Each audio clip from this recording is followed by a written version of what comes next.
From the studios of Farm Journal Broadcast, this is U.S. Farm Report. Welcome to U.S. Farm Report. I'm Clinton Griffiths in for Tyne Morgan, and here's what we're working on for you.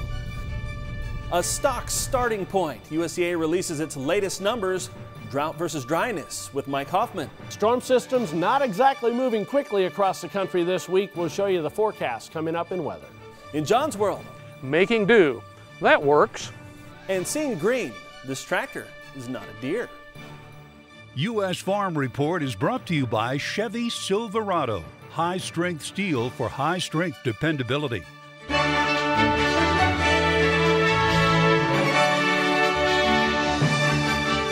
Now for the news that moved the markets this week. USDA releasing its quarterly grain stocks numbers on Friday.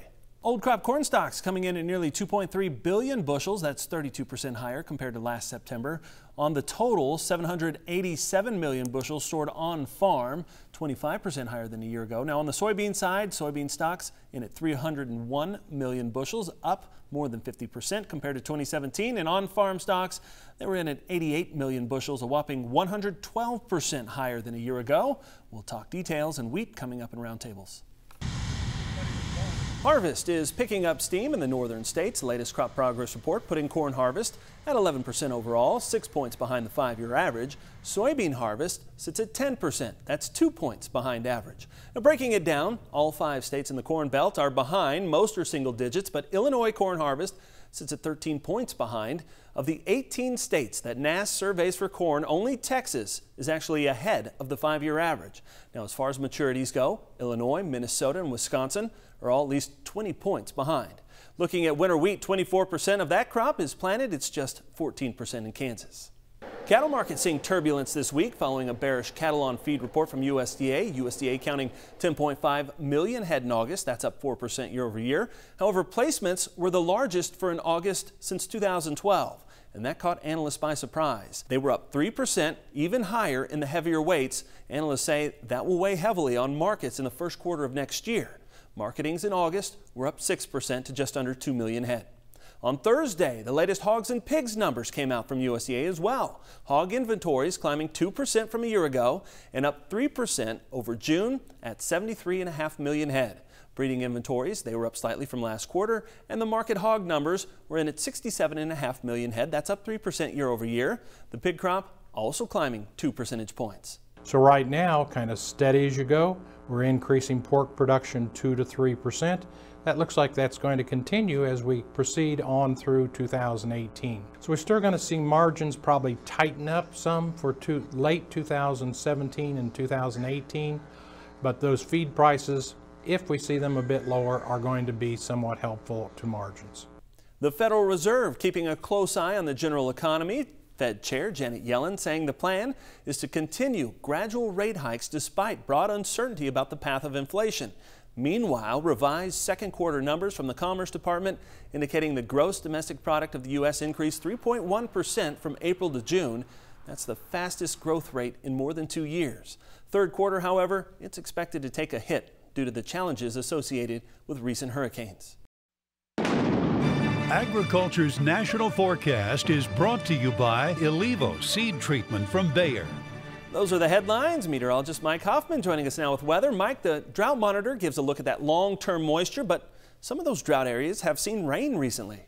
Yeah, that's right, Clinton. Some of the areas in Montana and the Dakotas over the past couple of weeks have been getting rain for a change, and that means we've seen a reduction in the drought monitor there, but you're still pretty bad in the long term. But you will notice how we're going to see things get a little worse as we head through the past 4 weeks across the middle of the country. So this whole area from the Great Lakes to Texas has been turning drier and drier with very little rain coming down, and it doesn't look like a whole lot as we head through this coming week, but those areas will continue to get more. So you know, that's kind of the pattern that we've gotten ourselves into. So let's go day by day. Storm system, not an overly wet one, but moving through the northern plains, central Rockies. Some of that will be snow in the higher elevations. Stationary front through the Gulf Coast area will spread some scattered showers and thunderstorms. Otherwise, the warm air comes surging back into the Ohio Valley and lower Great Lakes after a very pleasant weekend. By Wednesday, then, that first system moving through eastern Canada, a weakening, almost wiped out cold front with some scattered showers through the Great Lakes. Some more showers and thunder showers through the western portions of the country. This area of low pressure then becomes a pretty wet system over the northern plains and southern Canada by the end of the week. Just scattered showers and thunderstorms down along that cold front as the warm air tries to hold on in the southeastern portions of the country. We'll be checking your longer range outlook coming up during our next half hour. All right, thanks, Mike. Now we'll talk weather, markets, and so much more coming up next with our guests John Payne and Dustin Johnson. Roundtables begin right after the break. Unlock the power of ag technology this December in Indianapolis at the first ever Ag Tech Expo. Learn all about it at farmjournalagtech.com. Welcome back to U.S. Farm Report. Our guests here today, Dustin Johnson of Ag Yield and John Payne with Daniels Ag Marketing. Thank you both for being here. Big stocks report came out Friday. Dustin, we'll start with you. Your first impression, your thoughts of what you saw. Sure. Well, the corn and soybean stocks both came in below the average guess. And, you know, once again, we're looking at early in the year, very large soybean stocks, you know, projecting maybe even up to 500 million bushels. And now we come to the end of the year, we're down to 300 again. Clearly, our demand is still very strong, and it's kept that pace up. Yeah, and John, we continue to use this crop up. Anything surprising to you about this stocks report? Well, you know, I mean, I think that the bean numbers obviously are going to be the headline here. And I think this is a year-over-year thing that we've been running into, especially on the soybean side, that you go into these WASDs, and I think that's the important thing you're going to note here in the coming days. You're going to start to hear projections for where we're going to be a year from now. And you might hear 450 million for beans, 400 million for beans. That was the case a year ago, and it was really the case a year prior. And we just continue to chew through this product faster than we think. So budgets aren't holding, and I think that's something to remember here as we go into the South American growing season and then planting acreage a couple of months down the road. Dustin, that's a good problem to have, though, right? Chewing through stocks. I mean, that's a good problem to have. We need buyers for our product. I do think, though, that going down the line to that point on the soybean demand, eventually that's going to have to taper off. You know, China's been growing at a very aggressive pace. We are starting to see them move into the ethanol sector.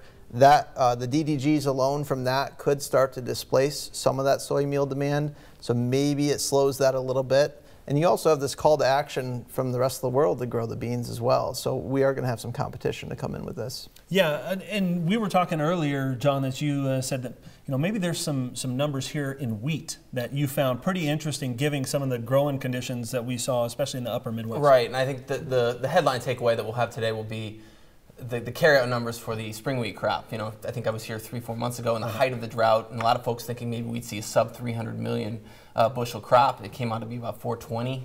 So, you know, I think we've still rallied into the close on this, and that's a good sign for wheat.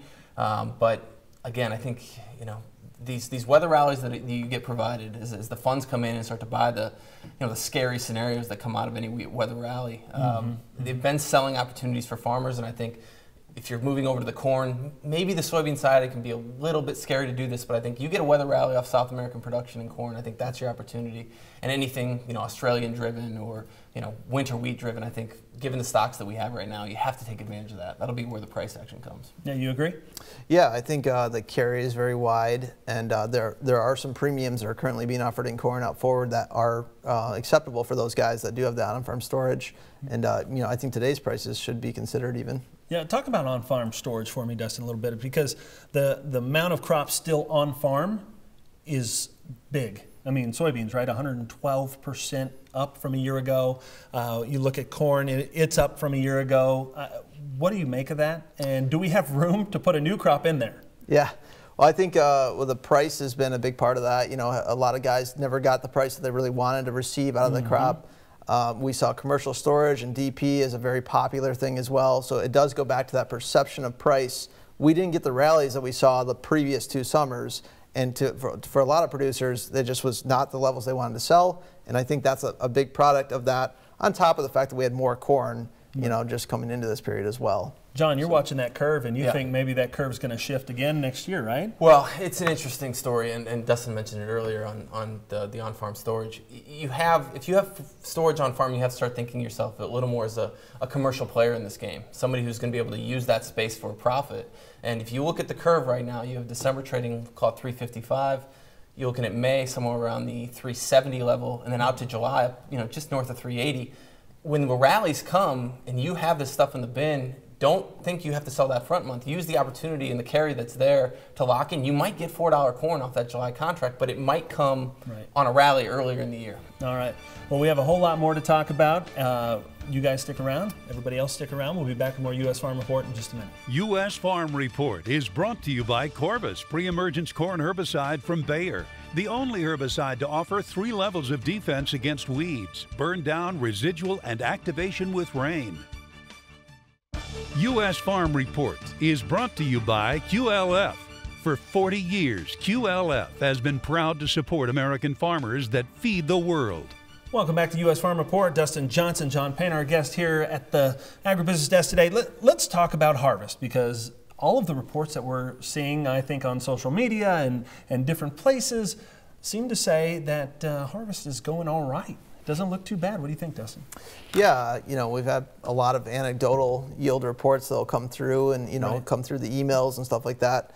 I think, you know, it's always hard to get a real gauge from that necessarily, but exactly, we don't know the full picture. Right, but I think, you know, judging trends, you can tell when it's not a disaster, and that's really what the market was most concerned about in the midsummer here, going into the end of the year. Would there be a yield surprise, especially on those crops that are hard to judge, like soybeans? And so far, we've heard some really good numbers, and maybe the USDA is not too far off on their estimate. Maybe there's a chance for soybean yields to creep above 50 on the national average by the end. You know, we'll just have to wait and find out. Yeah, John, what do you think?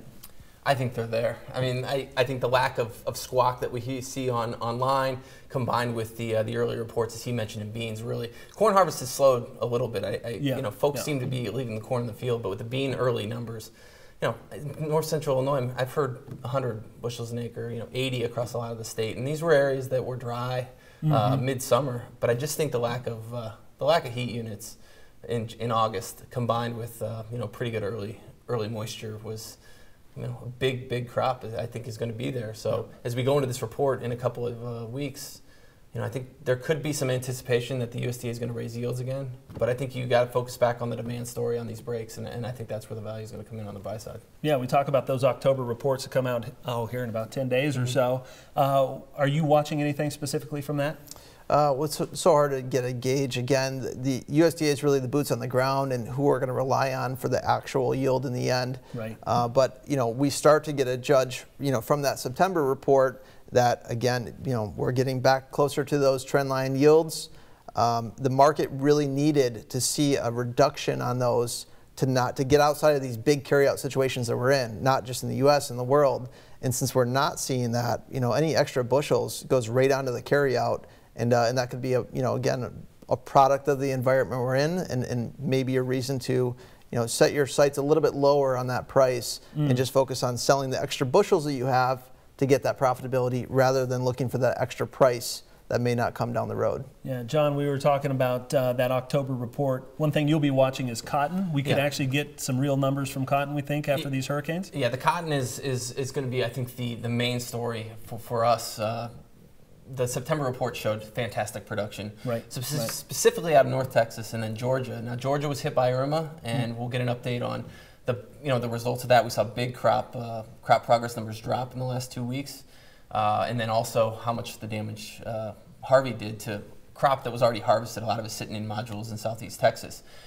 The real interesting fact will be that North Texas area. We're sitting on, I think, record yields at this point. It is raining right now, and if you're watching this, you're probably sitting and watching it rain outside. Maybe 5-6 inches have already come down. So, you know, it's difficult this time of year to try to sell a good crop because there's so much that can happen when these bowls open. But for us, we look at a continued push towards cotton acreage in the coming year. And, you know, if you have an opportunity on these rallies that come from weather, I think getting hedges on for deferred contracts, if you are going to be switching to cotton, you might have a chance to get 70, but the USDA has been pretty good on their targets to bring them down here in the next couple of months. I think we'll see mid-60s. All right, guys, so on the major grains, let's get back to that a little bit. Where do we go from here? How do we start preparing ourselves for the rest of this year, for next year? You know, obviously the goal here is to stay in business. What does a marketing plan start to shape up like? Well, you know, I think I've talked about this a lot already, is, you know, kind of tempering expectations a little bit. I think the real dislodge here is the fact that we have way more acres to compete with around the globe. In the Black Sea region, the investments are going on in Argentina. The amount of area, of harvested arable area that's being grown down there is just a real bane for us. You know, that the infrastructure is built. What are they going to do? They're going to continue to produce, and we're going to have to try to be a lower cost producer with larger bushels to compete. And again, it's unfortunately the price targets that we've seen 2010, 2014 region may not be around when we have such a large competition globally. Yeah. What do you think? I mean, can a lower dollar impact some of that demand, make us a player out here? Well, we've had lower dollar now for the last year. And we have seen demand come in. Now, a lot of the demand on the corn side was due to the lack of production from Brazil a year ago. And they have a crop. So that'll be, for me, the most interesting thing is how does that dynamic work itself in the U.S. export story being such a strong part of the rally we saw, you know, between Thanksgiving and February a year ago. But for me, I mean, I think, you know, both of us are on the hedge side and use the board, and you have to figure if you have corn or you have beans to sell and you need the money, sell them, take in the revenue, and you know, use the board for what it's there for. You know, there's less margin available now for farmers as far as profit margin goes. So to sit and wait on, you know, 250,000 bushels of revenue or dollars worth of revenue to turn into $275,000 worth of revenue, you might be giving up $10,000 in interest for that. So, you know, use the tools that are out there. I think there's a lot of opportunity for prices to rally. You can sell your grain and have part of it as well. All right, gentlemen, we'll get your final thoughts when we come back. We'll have more U.S. Farm Report after the break. Time for markets now. Final thoughts. John, we'll start with you. What happens in the October 12th report, I think, is big. If the market breaks in soybeans and it comes back, we might have seen a low for a while. Okay. Dustin? I think, you know, going to a lot of the decisions that are going to be made right now, people are wondering, you know, should I put my corn on DP? Should I pay this commercial storage rate? And we've seen, you know, year after year where that's been a high cost thing. It hasn't really played out, and that's what we would think again this year. There's other things to do besides that, if, you know, to try to keep that upside open if you really are forced to sell at harvest and aren't happy about it. All right. Thank you both for being here. We really appreciate you joining me with tying out of the seat today, the hot seat. Appreciate you both being here. We'll be back with more John Phipps in just a minute. U.S. Farm Report is brought to you by John Deere. Where can you find the most comprehensive inventory of John Deere certified pre-owned tractors, combines, and sprayers? MachineFinder.com. Sometimes the best new addition to your fleet isn't new.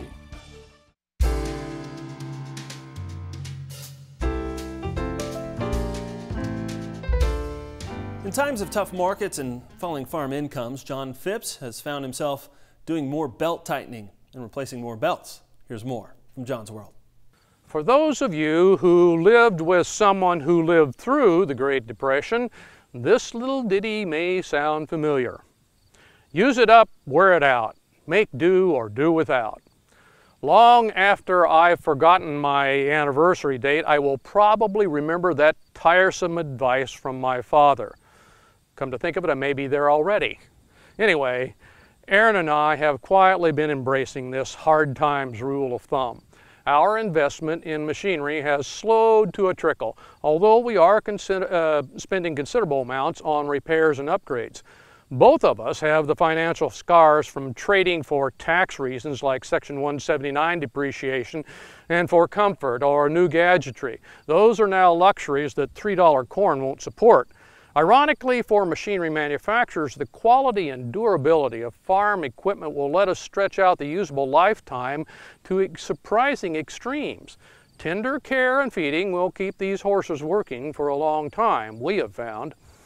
Perhaps our situation is more uncertain than some, and maybe we have different financial priorities, but I don't think we're alone in our parsimonious approach to rolling capital. Many of us are getting more at ease with operating yesterday's machinery. Not having any machinery debt seems to be a big hit with our bankers as well. While we know this can't last forever, careful maintenance has already stretched it out longer than we had imagined. My admiration for the engineering and construction of modern machinery has risen as well. If anybody is a victim of their own success, it could be farm machinery makers more than farmers. The problem is, as we reset our expectations for useful machinery lifetimes, it will affect our buying habits well into the future. After all, Dad never did loosen his grip on every nickel. A lifelong habit, it seems. Thanks, John. Well, don't go anywhere. More U.S. Farm Report coming up, including details about Syngenta's move to settle a massive class action lawsuit, and we'll check on harvest as combines roll in the Corn Belt. Stay with us. U.S. Farm Report is produced and distributed by Farm Journal Broadcast.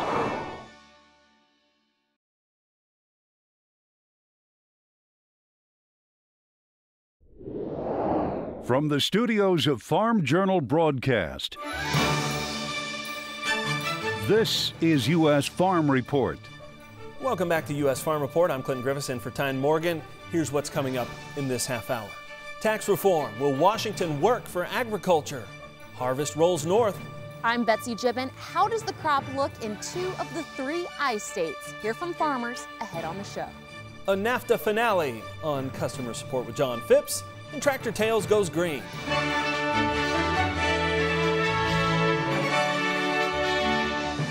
Now for the headlines. Reforming the nation's tax code is Washington's newest focus. Farm groups hoping it means the death of inheritance taxes and lower tax rates for farm and ranch businesses. President Trump was in Indianapolis Wednesday to roll out his plan to overhaul the U.S. tax code. Now, this would be the first major rewrite of tax rules in 3 decades. As a starting point, the president wants a Republican-led Congress to cut the corporate tax rate from nearly 40% down to 20%. Tax brackets would go from 7 down to 3. And for the lowest income earners who pay federal taxes, the blueprint would double the standard deductions. We will protect our farmers, our ranchers, and our small businesses, and we will make taxes simple, easy, and fair for all Americans. Indiana farmer Kip Tom was invited to attend the event in Indianapolis. He spoke to the president about the need to make changes to estate taxes, or the death tax as it's called. Great heritage could come to an end because of the death tax or the estate tax, and could make it impossible for him to pass that legacy to his wonderful family. We're not going to let that happen. We are not going to allow the death tax to steal away the American dream from these great, great families, many of which are in this room today. Now, tax experts warn keeping stepped-up basis may be more important. Stepped-up basis allows for figuring property values not from the time of purchase, but from the time of an owner's death, helping limit tax liabilities. Other ag priorities for tax reform include cash accounting and Section 179 business expensing. Also in Washington, efforts continue to do away with the much-maligned Waters of the U.S. rule. The EPA now working on a replacement. EPA Administrator Scott Pruitt says he hopes to propose a new form of that WOTUS rule in early 2018. Waters of the U.S. was put on the regulatory books in 2015. It's meant to determine which waterways are under federal jurisdiction. Meanwhile, the EPA also opening a comment period on a plan to reduce the amount of biodiesel blended into the fuel supply.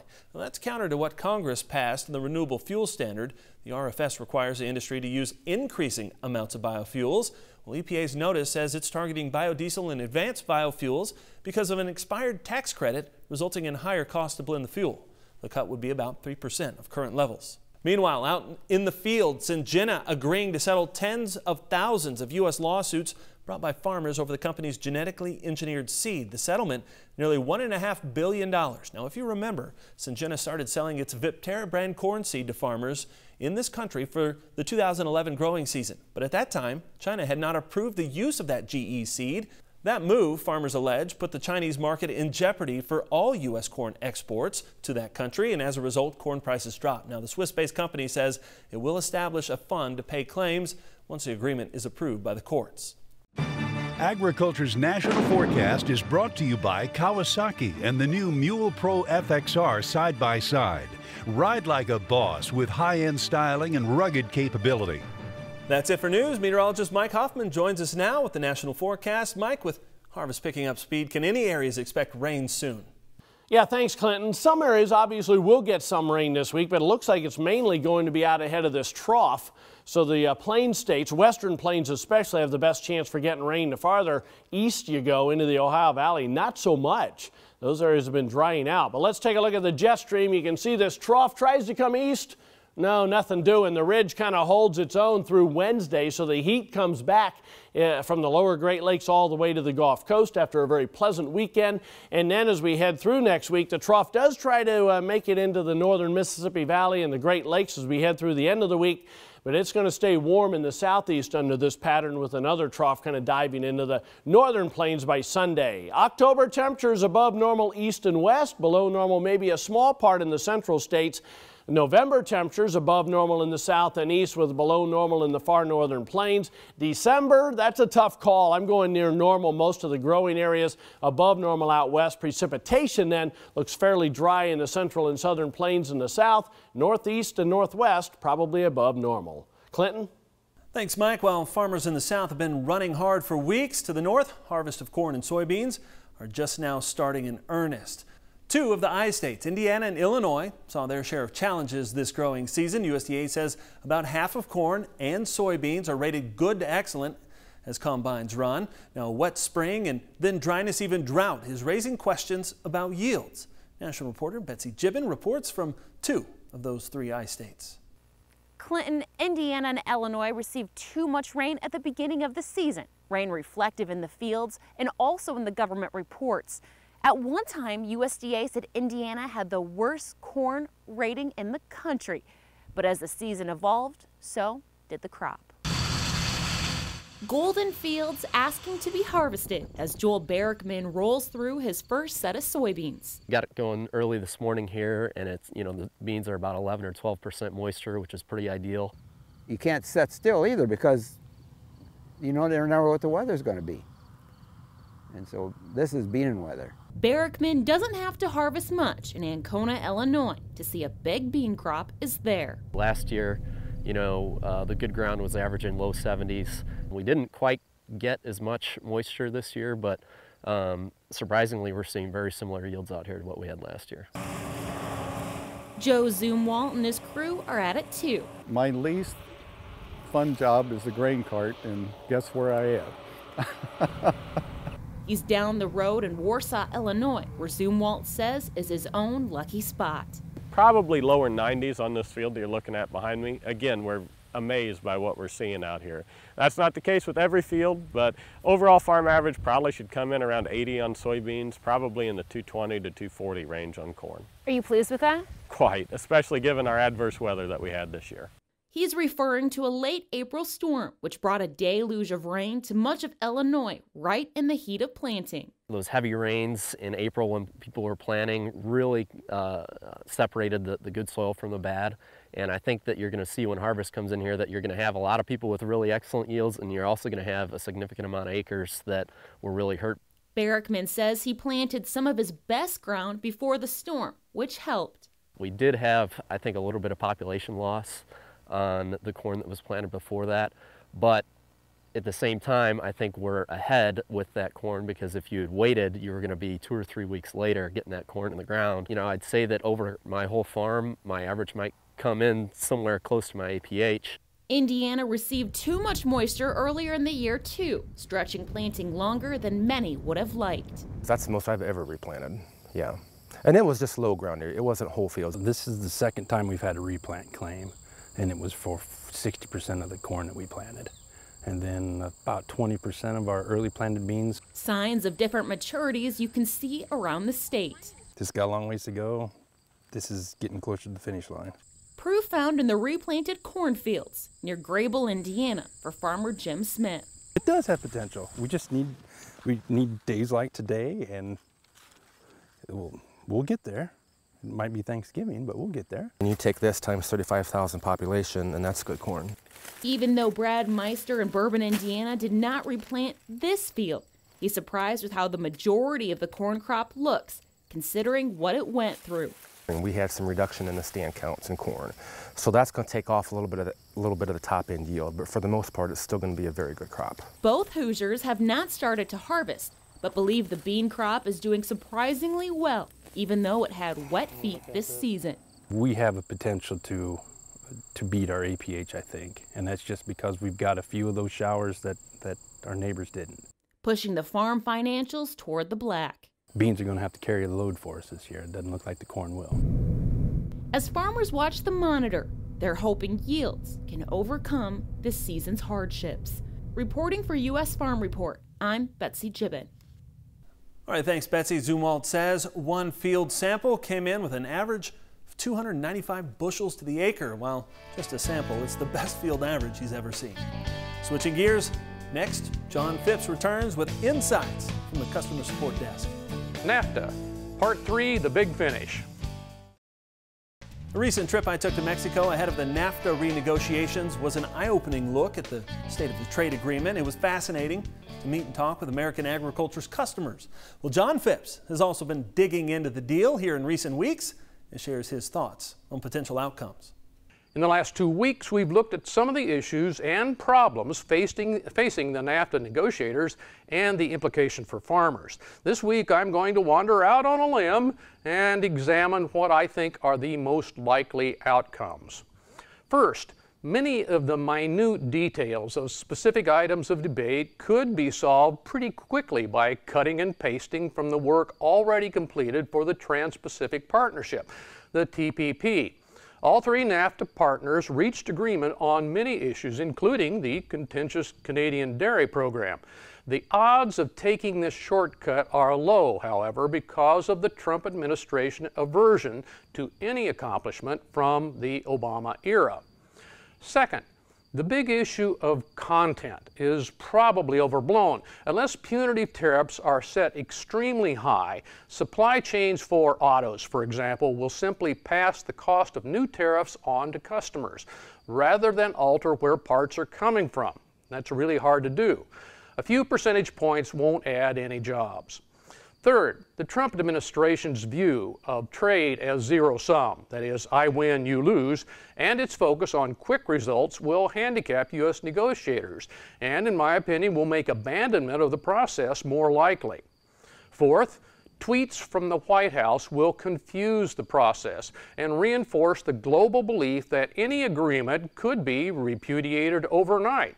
Foreign trading partners are already creating alternate trading ties just in case. Farmers who are counting on the fact that buyers have to buy from us, like for corn, should remember how much we liked that trading position for oil in the 80s and how we invested and worked to reduce that dependency. Fifth, there is considerable disagreement among legal experts whether the president has the authority to unilaterally withdraw without a congressional vote. That outcome would initiate a long and complex legal process during which NAFTA could kind of maybe remain pretty much as it is. Finally, the nature of this whole NAFTA process, the withdrawal from TPP, and the confusion over the Paris Climate Accord will encourage foreign governments to seek more reliable trading partners and agreements. The U.S. will be a commercial partner of last resort due to our unpredictability. This will help China, India, and Europe to set global trading standards and capture most of the growth. In short, it is probably already too late to do no harm. Trade is built slowly on reputation and reliability and dismantled rapidly with bluffs and threats, which leads us to my current predictions in rough order of probability. Number one, outright failure, which would be hello 1993. 2, U.S. withdrawal, court challenge, and something like looks like a zombie NAFTA. And 3, something that looks like TPP for 3. I would welcome your predictions as well. You can share your thoughts with John at the Farm Report mailbag. Email mailbag@usfarmreport.com. Well, Baxter Black joins us next for a birthing experience that's anything but beautiful. U.S. Farm Report is brought to you by the Liberty Link system, the simply better solution for a stronger yield and superior weed control from Bayer.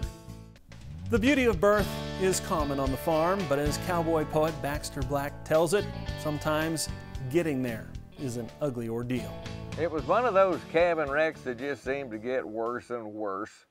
Clay's brother said he'd never seen a pickup give birth. Well, Clay parked the rig, grabbed a small bucket with some OB chains, and approached the cow that was calving. Dad stayed in the pickup. "Don't lose my good chains," hollered Dad. Well, the cow spotted him, rose, and trotted off. Clay went back to the pickup and chugged after her. Well, she made 4 passes from one end to the other of the small pasture, eluding our frustrated cowmen. Dad encouraged them. "Try and rope her. Trap her in the corner. You're on the wrong side. Watch that hole. He's right-handed. You nincompoop. Pull to the right. Watch that ditch. You're going too fast. You're going too slow. Throw it now. Shift to third. Watch that fence." They made a grand tour of northeast Oklahoma before the cow finally stopped to catch her breath. Clay drove the truck right up behind her and then grabbed the OB chain, and then leaning out the window, he dropped it over the extended hoof. And to ensure that he didn't lose the chain, he deftly looped the other end around his wrist. He hooked it with an OB handle for a better grip, and Clay began to pull back.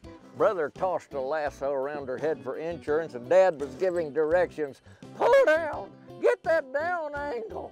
The cow tried to get away, but the 2 brothers hung on. It didn't go smoothly. On the first jerk, she banged Clay's forehead on the door jamb. She stretched his nostrils from the bottom as she pulled his chest and shoulders through the pickup window. His head popped through, but then his belt buckle caught. Dad had a grip on Clay's right boot, and his own legs were braced against the gear shift and the roof. Clay's boot finally gave way and slid off his foot, catching briefly on the steering wheel and then on the side mirror. Clay slicked out of the truck in the horizontal position and immediately nosedived into the soggy ground. The last move changed the trajectory of the pull downward, thus achieving the right angle, so the calf's hips unlocked and he popped out, still chained to Clay. "Don't lose them chains," hollered Dad. This is Baxter Black from out there. If you want to see more of Baxter Black, head online to baxterblack.com.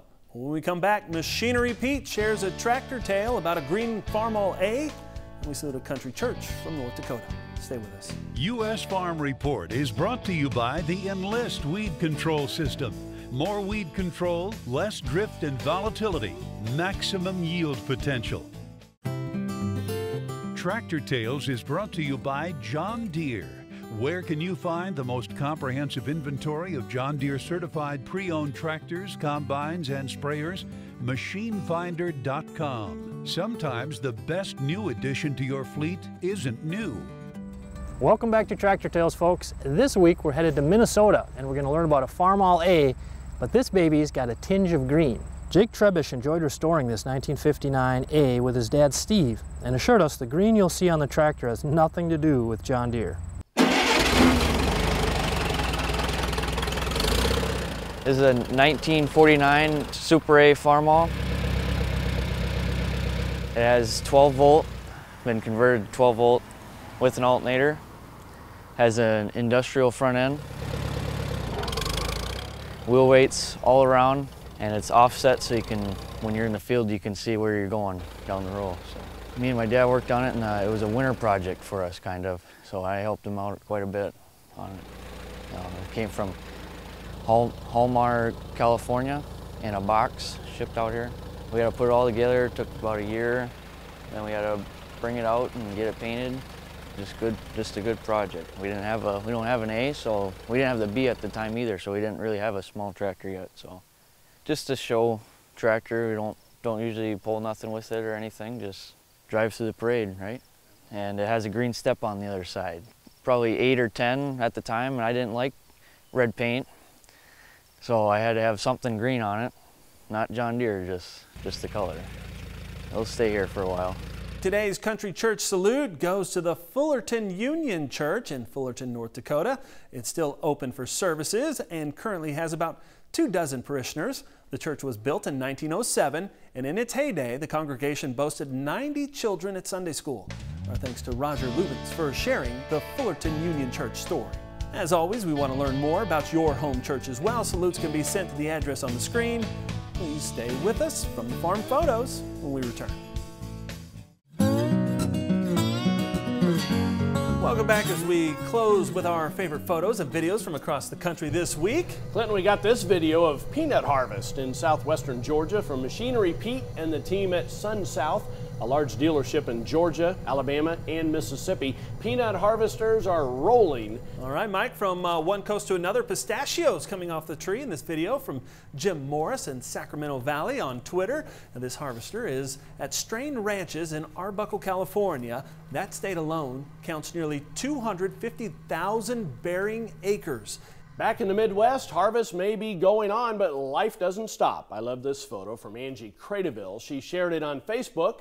She took the harvest photo as her twins, Ainsley and Ashlyn, were headed to their first homecoming dance in central Illinois. Well, if you have a picture or video you'd like to send in, make sure you send those to mailbag@usfarmreport.com or check us out on Facebook and Twitter. From all of us here at U.S. Farm Report, I'm Clinton Grivestein. Morgan will be back next week. Thanks for watching and have a great week in farm country. U.S. Farm Report, America's longest-lasting news program for farmers, is powered by Ram Trucks, America's longest-lasting pickups. U.S. Farm Report is produced and distributed by Farm Journal Broadcast.